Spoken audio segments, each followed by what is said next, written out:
2021. You win some, you lose some, that's tournament fishing. But just going to go over some of the things that I learned from the year, what I did, which was an absolute, we got a win. We got some good top finishes. We made it to the championships, a couple championships. And so here's kind of what we did.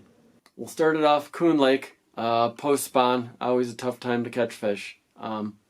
Started out deep, we caught that one good one, and then we just started fishing shallow because there's just, I think I'd been out there and they're just real quick, just checked a couple places, and I knew they weren't there, so we only came up, we caught that one, and we just started fishing shallow. Not too bad of a thing to do, especially when it's post-spawn, and started running docks, and we hunted peck, and we caught just enough good ones to squeak into third. That was the pattern on that one. Frankie's. Coon Lake. Well, what a night. We had just fished the one a couple of weeks ago, me and my buddy Lance. We're out just pre-fishing the weekend before for just a little bit, and there was one spot I caught one real good one, like a 4-pounder on that never really fished before. I know people fish over in that area. Anyways, we tried to start there. We were about 2 behind Steve, and go figure, we started at the same spot. So I left him have it after a little bit and ran some weed lines, caught some just little ones, fished some docks. We ended up going back there and basically culling everything we had, got all of our big ones in that one area. I had left it alone, and they were good ones. You had to hunt and peck. Caught them on a drop shot and big worm moving around. That's what I do. I'm not really a spot sitter. I can't just sit there and cast to the same spot unless you have a really good feeling, especially. And we were left alone. People are fishing so many of the community spots that are now out there on Coon Lake and just fishing weeds. And we got 5 big ones, just big enough to squeak by. With the win, baby, the win. We got the win, as I talked about in the last episode, Rick and I. Nothing too crazy, though. Texas rig drop shot. I'm sure you could have caught him on about anything, but drop shot ended up being the deal for us. Whitefish. So, whitefish, boat broke down. Luckily, I got to use Rick's boat, and so not a lot of practice time. I'd found one good deep spot where Shane Raveling started on the inside weed line of there, and I caught a couple fish from there, and then I just knew the de facto plan was you're going shallow. So I just started docking, and I ended up finding that you had to find a little inside weed line on these docks. I was a little behind because classic bass, there's so many dock fishermen, just dock fishermen in general. And got on that inside weed line, and that was the deal. That's carried me the first half. I found some of these really good inside weed lines and docks and stuff like that. Second half, apparently I didn't learn from the first half, and I'd stayed away from the docks over on the west side of the lake, and I really didn't spend too much time. And I'd started fishing ones that traditionally had been like this, and it's not the deal. You didn't want to be by docks that had no weeds, and I knew that. And I was just behind everybody else. So second half, I just scrounged around and caught just enough fish. But that was the deal. You had to be by weeds, docks with weeds, inside weed lines, and I was just behind. I didn't spend enough time pre-fishing that stuff. I spent all my time out deep, and that's why I was right in the middle of the pack on that one. Pattern number 2, Minnetonka. Minnetonka, as I've talked about before, if you watch any of my videos, spent a ton of time. Spent a pretty good amount of time, 3 days or so beforehand, looking different format, classic bass, every fish counts, and I knew I'd have to find one of those spots, and there's, I'm sure, quite a few in Minnetonka. First half, I thought flipping was the deal. Caught some fish, missed some fish. Maybe I didn't stick long enough with it, or the way that I fish. I'm not going to sit there and just repeatedly pitch just to get another bite. I'm going to, once you find those areas, I'm going to get the big ones or whatever it is in there and then keep moving. And with so many spots, I think it hurt me the first half. I caught some good ones, got on some, but I was just not doing the right thing. And so, second half, go back. There was one spot I saw in the photos later on, and it's a spot I've known about. I fished it in the video, and I was just off. And I found off why I was off after the second half. There's a spot that me and my dad, we went to 2 other spots before this, came to a spot somewhere I'd never fished, just a steep break, real steep break, right by a point and some other things. And it was almost real close to the one that I skipped in the first half that I've known about for years. And it just still hurts me a little bit because it's a place I've known about. The first half one, the second half one, sat there for an hour and a half, 2 hours, and it was unreal. Just throwing a drop shot, and you could just let it sit there, and you could just feel the fish come up, grab it. Nothing too crazy. Drop shot. Tried a Carolina rig and some other things, but man, once you hung that in front of those little fish, they'd come and grab it. Missed a couple, but there's enough fish there for about an hour and a half. And even now, if there wasn't an every fish tournament, I don't even know if I'd go back there. The biggest one I caught was 2 pounds. But drop shot was key. Steep break. They're really, really into that. I don't know. There was a lot of gills on a bunch of those places.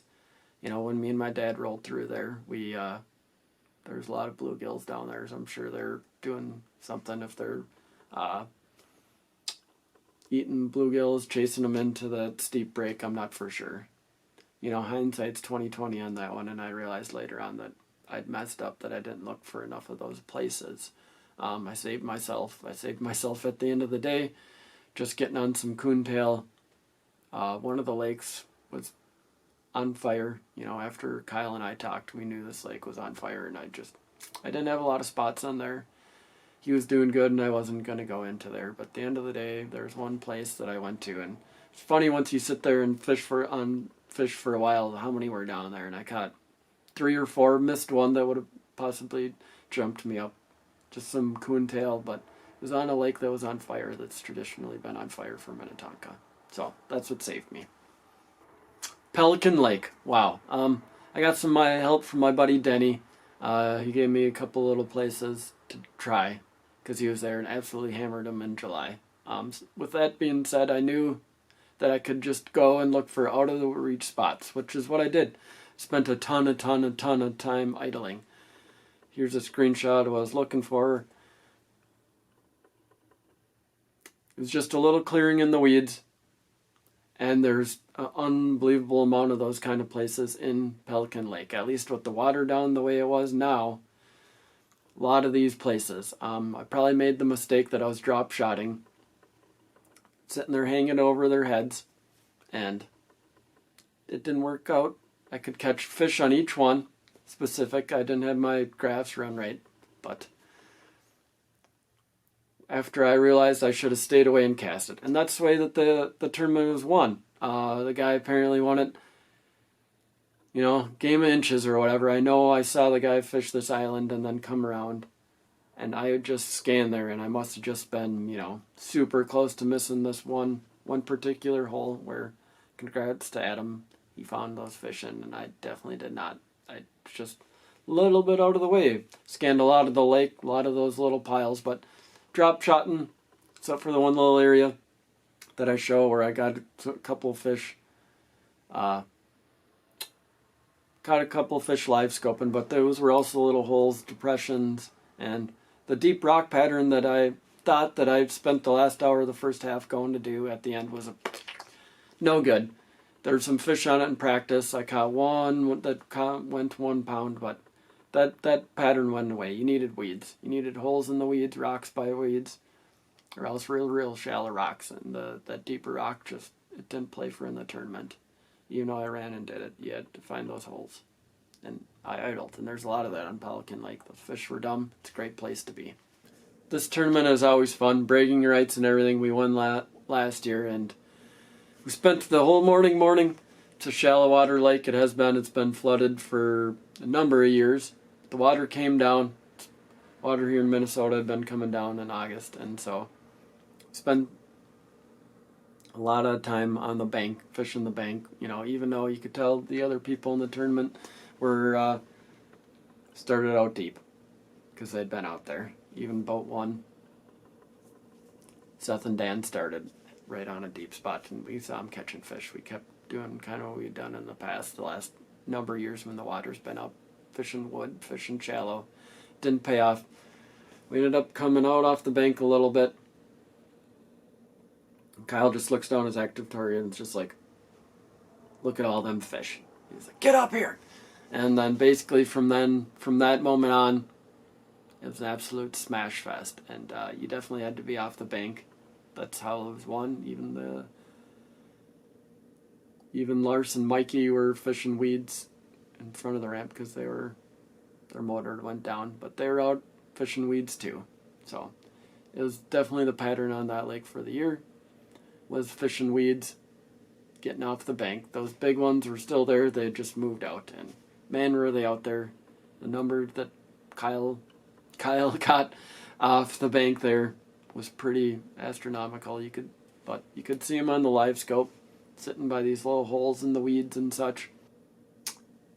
Pretty unreal. Smash fest to watch that happen.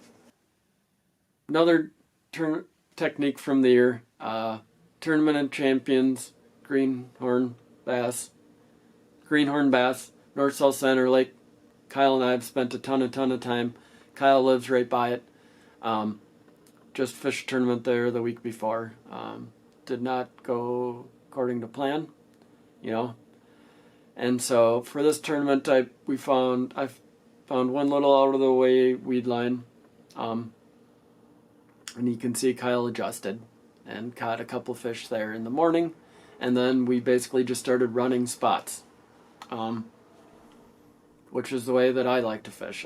I knew there wasn't groups of fish. There's some people running them. Travis and some other really, really good guys out on this lake caught quite a few fish out on some of these deeper spots, but I didn't think that was the way to do it. And it was tradition. It was one in shallow, running and gunning.